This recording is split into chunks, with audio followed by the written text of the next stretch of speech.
If you're looking for the answers, I still don't have them. What I do have is a particular set of skills. Skills I've acquired over a very long career. Skills that make me a nightmare for people who mislead, misinform, or misrepresent the sports card industry. So if you don't do that, I'll let it go. If you do, we're going to have some fun. Welcome back to another episode of the Sports Card Investigator Show. My name is Andy. I am the aforementioned sports card investigator, and I'm sure some of you thought, where'd he go? Where'd he go? And I'm back, probably to the dismay of some, but hopefully to the joy of others, or at least a few. I'm going to try to do a video a month, and give or take, maybe some surprises here or there.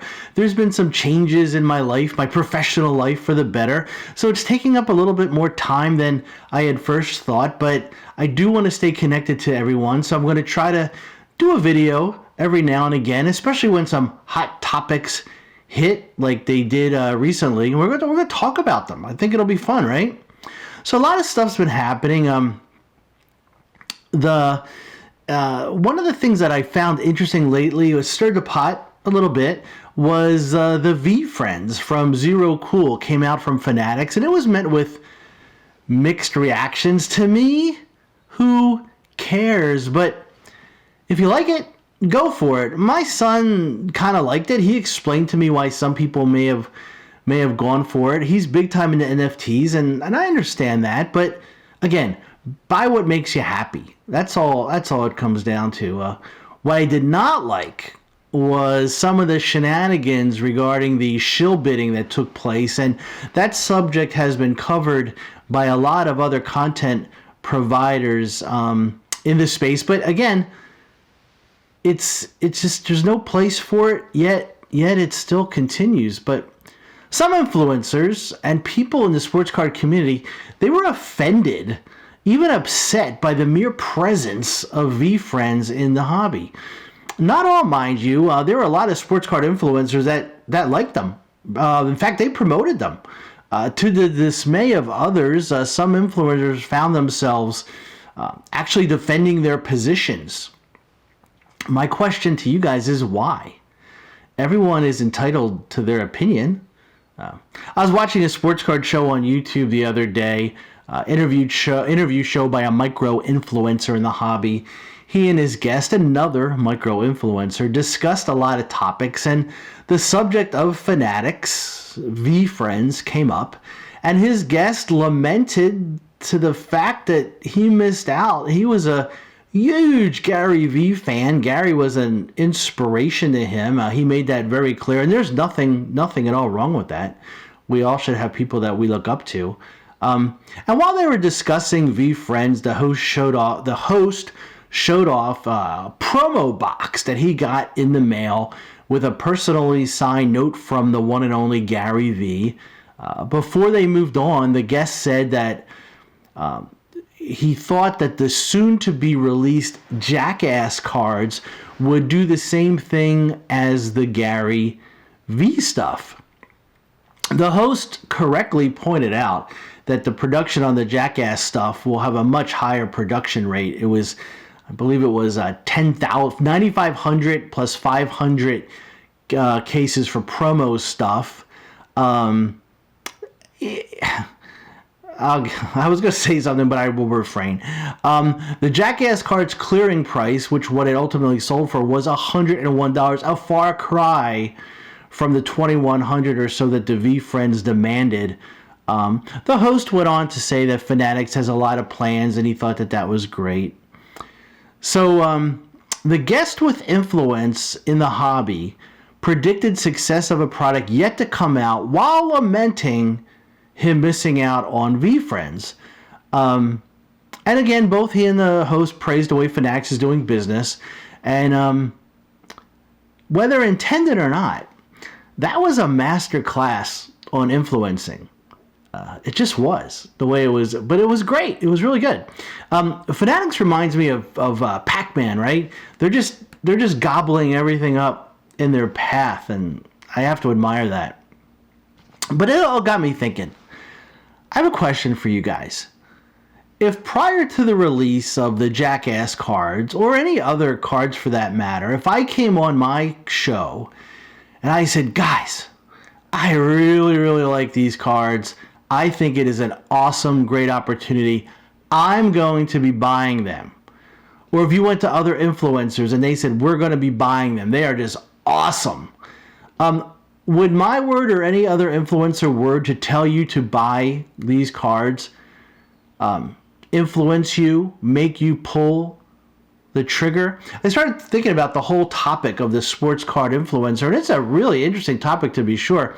As I mentioned before, people were upset that some sports card influencers were speaking favorably about Vee Friends. Some of the biggest influencers in our hobby were promoting them. Some later defended their words about the product only to be attacked in the comment section. And my question again is, why? Influencers influence. It's what they do. Was it because you guys somehow felt betrayed that these people that you trust, these influencers, dare tout a product that you guys didn't like? A good influencer has the power to affect the purchasing decisions of others because of his or her authority, knowledge, position, and this is important, relationship with their audience, perceived or otherwise.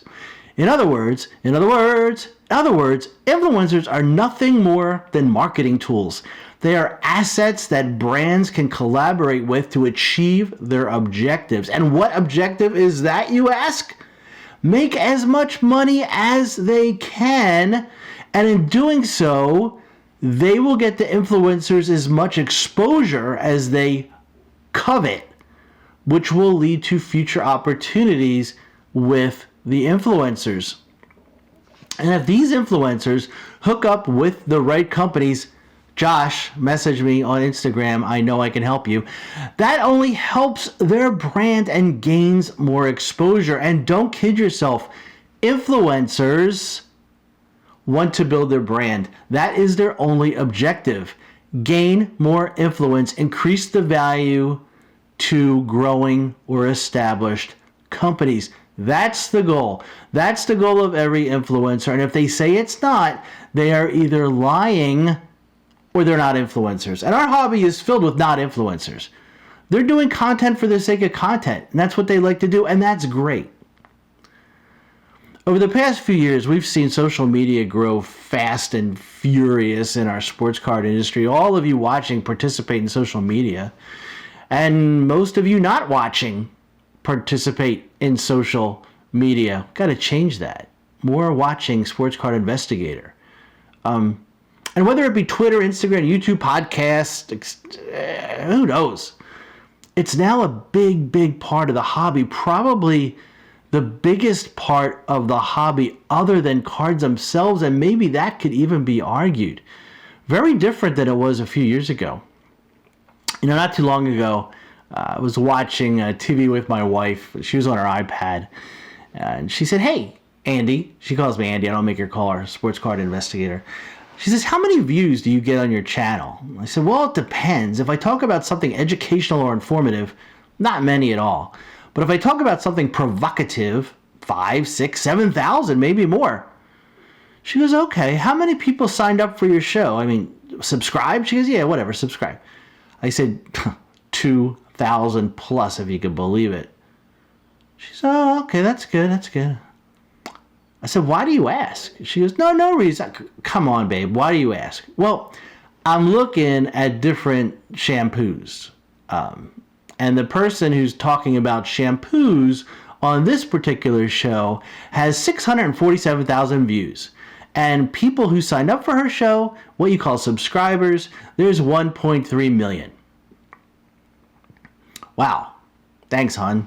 That's a boost to the ego. That got me thinking, though, but for sports cards specifically, in our world, we don't have any of these mega celebrity influencers. Don't tell me Logan Paul or no, they're not sports card influencers in our space. We don't have those 200, 100 million followers or subscriber guys. The biggest influencer in our hobby, in our space, has about 150,000 subs, and that's Jeff from Sports Card Investor.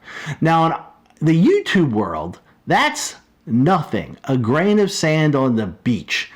But in our world, that's massive. And it's funny how perceived status one could get in our hobby with a following of under 20,000, hell, under 5,000. I call it the don't you know who I am syndrome, but I digress. The great majority of influencers in our hobby would be characterized, as I spoke before, micro influencers, those having between 1,000 and 40,000 subscribers.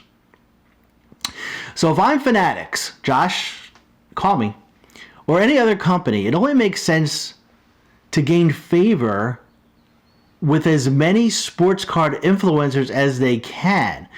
They can then use sports card influencers, as small as they are, as a force multiplier in their marketing force. Smart, good strategy, with the understanding that they want these individuals to be good representation or good representatives of their company. Think about it. 2 years ago, there weren't any sports card influencers, none really to speak of, right? There were guys that did sports card content. They're still around. And they've been doing it for a while. Old school guys, OGs, talk about cards, provide great information. I love watching those guys, and I consider those guys some of my friends. They're terrific, but influencers, they are not. The sports card influencer is a relatively new phenomenon. People saw an opportunity when COVID hit. This industry was ripe for the taking, ready to explode, and they took it. They grabbed it. They took the bull by the proverbial horns, and more will be on the way. You can count on it. And with the continued growth of the industry, influencers they're not going anywhere. Now they're on panels and signing autographs. I shit you not. They'll be part of this world going forward, and they will do what influencers do. Influence. And one other thing. I see from time to time that people are complaining that influencers are being too positive in the hobby. The power of positivity. Everything is great. The hobby's never been better. Let me let you know a little secret. No influencer is ever going to be negative towards anything or anyone that may need them or want them as a marketing tool. Negativity to a successful influencer is like water to the Wicked Witch of the West, garlic to a vampire, kryptonite to Superman. Stay away from negativity at all costs because it'll cost them. It's not good for the brand. You rarely see influencers push negativity because they don't want to piss people off. If they do, they may lose followers, and with every subscriber lost, they lose a little influence, the thing that they covet. That's why you'll never see a sports card influencer take a hard stance against someone or something, unless, of course, it's another sports card influencer that shares an opposing opinion, but that's another video. So that's it for today. If you like what you see, hit the like, hit the subscribe. If you don't like what you see, hit the like, hit the subscribe. Tell your family, tell your friends, tell your neighbors to sign up for this show because I need to hit 4,412 or 4,420. It's an inside joke. Some people will get it, some people won't. But I really appreciate you guys being here. And until next time, take care.